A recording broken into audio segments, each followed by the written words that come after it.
Now when you are doing phonemic transcription, it's very important to remember that each sound is represented by only one mark.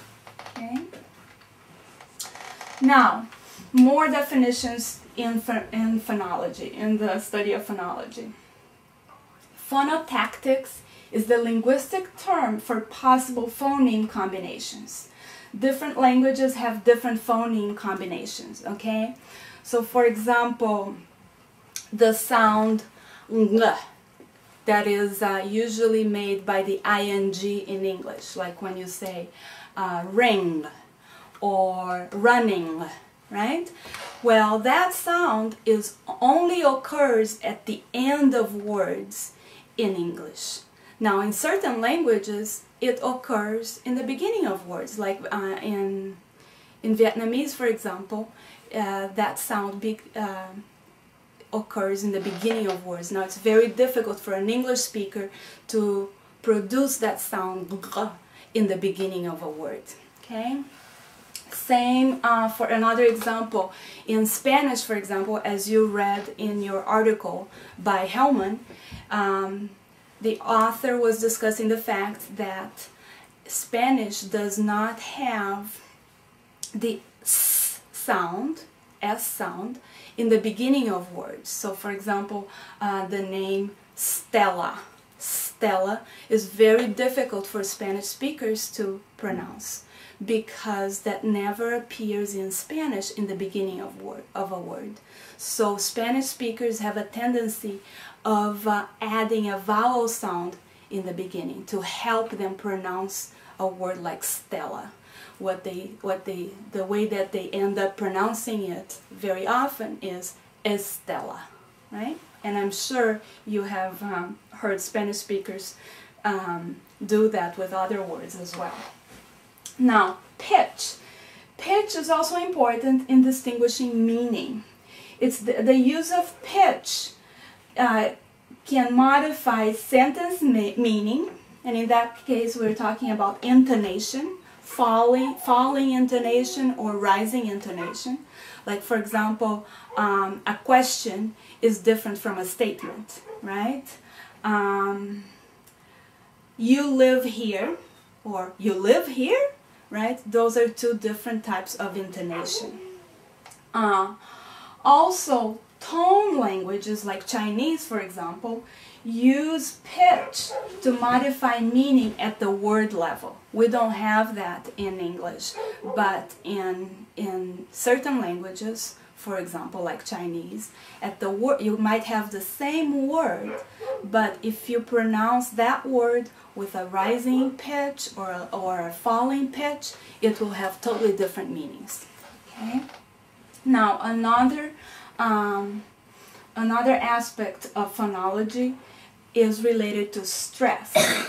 And stress is the increase in vocal activity, and it also modifies the meaning of words. So you're talking about where in the word you will see the stress, in which syllable of the word you will see the stress, right? So for example, two words like rebel and rebel, right? Rebel is a noun, right? That man is a rebel.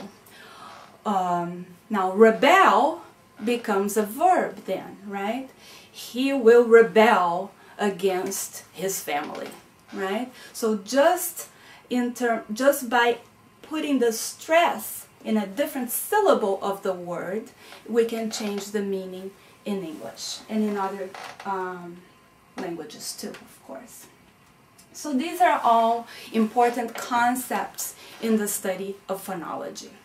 Now let's go on and talk about the physiology of speech in terms of how sounds are produced and articulated in our vocal cavity. So sound in human language is produced by the regulation of airflow, not just in the vocal cavity, but from the lungs through the throat, nose, and mouth. this airflow is altered in various ways by different aspects of the speech system. Okay? So, let's first talk about the larynx, because the larynx has these folds in muscle that are called the vocal cords. I'm sure you've heard of the vocal cords before. And the opening between the vocal cords is known as the glottis. Okay?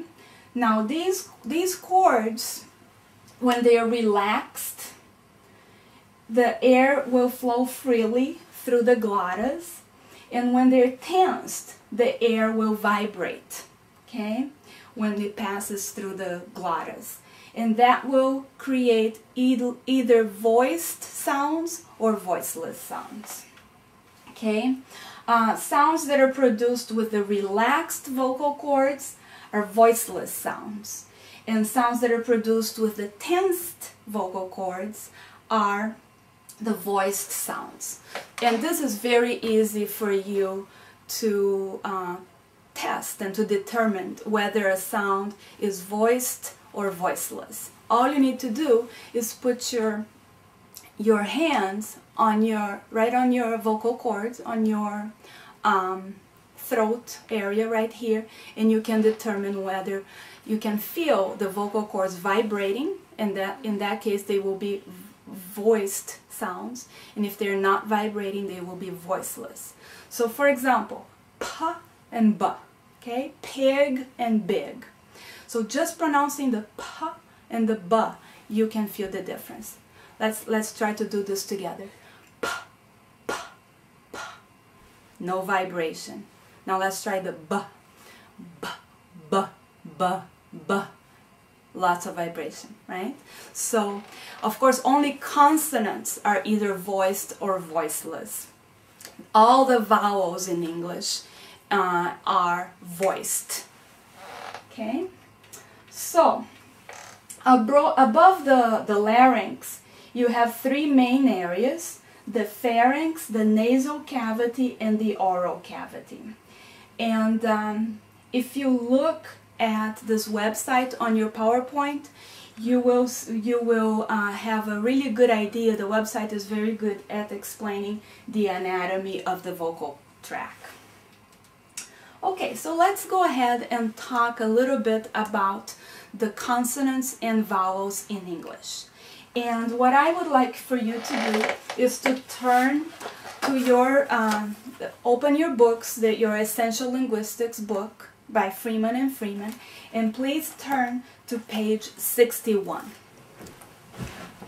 Okay, so let's first look at the chart for English consonants on page 61 of your book. Okay? And if you look at the chart, you have up here place of articulation, which means where in your mouth and your vocal cavity, where those sounds are produced. And then across here you have manner of articulation, which of course means how these sounds are produced, right? So let's first look at place of articulation. And you have your bilabial consonants, and then labiodental, interdental, alveolar, alveolar palatal, velar, and glottal.